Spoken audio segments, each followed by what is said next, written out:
పోలీసులు అయితే ఒకటే చెప్తున్నారు. నవంబర్ 18, 2018న భాగ్యలక్ష్మి పోలీస్ స్టేషన్కి వచ్చి కంప్లైంట్ ఇచ్చిన నేపథ్యంలో అప్పట్లో జోసెఫ్ మీద కేసు నమోదు కూడా చేయడం జరిగింది. ఈ 4 నెలల పాటు కూడా విచారించాం, ఛార్జ్ షీట్ కూడా వేసాం, అతను అరెస్ట్ చేసామని కూడా చెప్తున్నారు. కానీ ప్రస్తుతం అంతా జోసెఫ్ తండ్రి శామ్యుల్ ఉన్నారు.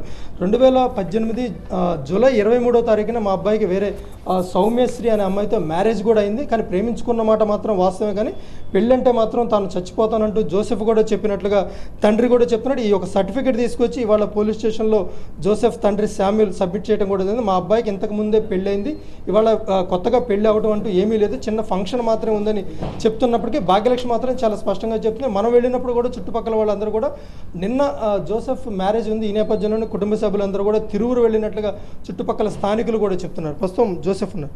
ఏంటి అసలు ఈ వివాదం? మీ జోసెఫ్ భాగ్యలక్ష్మి ఇద్దరు ప్రేమించుకున్న విషయం మీకు తెలుసా? ఏం జరిగింది అసలు? వాళ్ళు ప్రేమించుకున్న విషయం మాకు తెలియదు, వాళ్ళు తిరిగిన విషయం మాకు తెలియదు, వాళ్ళు ఏం చేశారో మాకు తెలియదు అయ్యా. పోలీస్ స్టేషన్కి వచ్చి కేసు పెట్టిన తర్వాత సిఐ గారు పిలిపిస్తేనే మాకు విషయం తెలిసింది.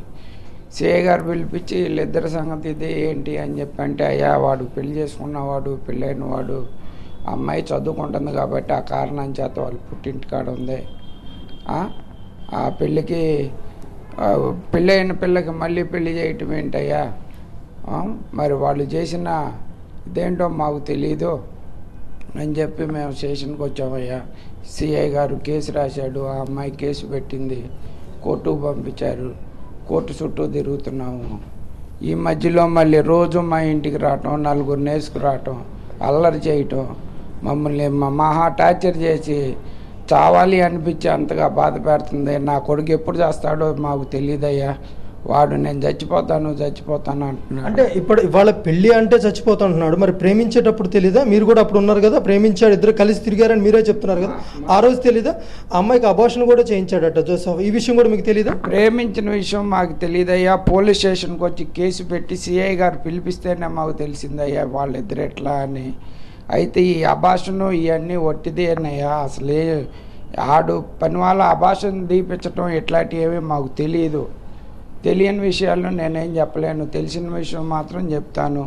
కేసు పెట్టిన కాడ నుంచే జరిగేదే మాకు తెలుసు. భాగ్యలక్ష్మితో 1 సంవత్సరం పాటు ఇక్కడ ఇబ్రహీంపట్నంలోనే ఒక ఇల్లు కూడా తీసుకొని ఉన్నారు, అందరూ కూడా చూస్తున్నారు, స్థానికంగా ప్రజలందరూ కూడా ఆ ఇంట్లో ఇద్దరు కలిసి ఉంటున్నారని కూడా చెప్తున్నారు కదా, ఈ విషయం కూడా మీకు తెలీదా? తెలియదయ్యా, ఆ విషయం కూడా తెలీదు. అబద్ధం ఆడటం అనే విషయం కాదు, ఏదో తప్పదాటేయటం కాదు, దేవుని ప్రమాణం పూర్తిగా పోలీస్ స్టేషన్కి వచ్చినాకే విషయం నాకు మా వాడి గురించి తెలిసింది, కానీ మిగతాది ఏమీ నాకు తెలియదయ్యా. తెలియదని వాస్తవం దేవుని సాక్షిగా చెప్తున్నాను. ఇంతకీ మీ అబ్బాయికి పెళ్ళి వేరే అమ్మాయి ఎవరైతే మీరు సర్టిఫికేట్ తీసుకుని వచ్చి సౌమ్యశ్రీ అనే అమ్మాయితో మ్యారేజ్ అయిందా? ఎప్పుడైంది? ఎప్పుడైందంటే జూలైలో అయిందయ్యా. జూలైలో అయింది, రిజిస్ట్రేషన్ కూడా చేయించాము, ఆ సర్టిఫికేట్ మీ చేతికి ఇచ్చాను. అదయ్యా. ఫోటోలు ఏమైనా ఉన్నాయా ఈ పెళ్లికి సంబంధించి? ఫోటోలు ఉన్నాయి. మరి నిన్న కూడా ఏదో పెళ్లి ఉందని చెప్పి అందరూ వెళ్ళారని చెప్పి. పెళ్లి చేసుకున్న ఈ అమ్మాయి మా కోళ్ళైన అమ్మాయి చదువురిచ్చా వాళ్ళ ఇంటి దగ్గర ఉంటుంది. నిన్న కోడల్ని ఇంటికి తీసుకొచ్చుకుందామని మేమేదో చిన్న భోజనాలు ఏర్పాటు చేసుకున్నాం.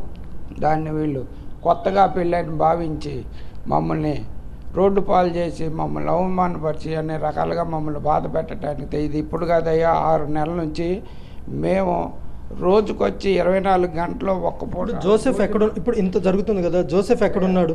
జోసెఫ్ ఎక్కడున్నాడు అంటే వాడు చచ్చిపోతానని, ఎటుపోయాడు, ఆడు ఏమైపోయాడని ప్రాణ భయంతో మేము చేస్తున్నామయ్యా. నరేష్, ఆల్రెడీ పెళ్ళైన అబ్బాయి వేరే అమ్మాయితో తిరుగుతున్నప్పుడు మరి మందలించాల్సిన అవసరం లేదా తల్లిదండ్రులు? ఈ అమ్మాయి వల్ల నానా బాధలు పడతా సస్తామా బ్రతుకుతామా తెలియదు. మీరు ఒక విషయం చెప్పండి, 2018 జూలై 23న మా అబ్బాయికి పెళ్ళైందని మీరు చెప్తున్నారు. భాగ్యలక్ష్మి వచ్చేసి 2018 నవంబర్ 18వ తారీఖున పోలీస్ స్టేషన్లో కంప్లైంట్ ఇచ్చింది. అంటే అప్పటికే పెళ్ళైంది కదా, మీరు మందలించలేదా జోసెఫ్ని? పెళ్ళైంది కదరా నీకు, మరి ఎందుకు ఈ అమ్మాయితో తిరుగుతున్నావు అని మీరు అడగలేదు ఆ రోజు? మందలిపోవడం ఏంటయ్యా, మందలిచ్చాము, కొట్టాము, తిట్టాము, అన్నీ చేసామయ్యా. జస్ట్ ఫ్రెండ్షిప్ అంది అనే మాట వాడు కొత్తనాడు. వాళ్ళిద్దరి మధ్య ఏమైందో మాకు తెలీదు. పోలీస్ స్టేషన్కి వచ్చి సిఐ గారు పిలిపించి కేసు అంటేనే తప్ప. మరి అమ్మాయిని ఒకసారి ఇంటికి పిలిపించి పూర్తి వివరాలు చెప్పుంటే కథ ఇంత దాకా వచ్చేది కాదేమో కదా. పేరెంట్స్ ఏం లేదయ్యా ఇందులో.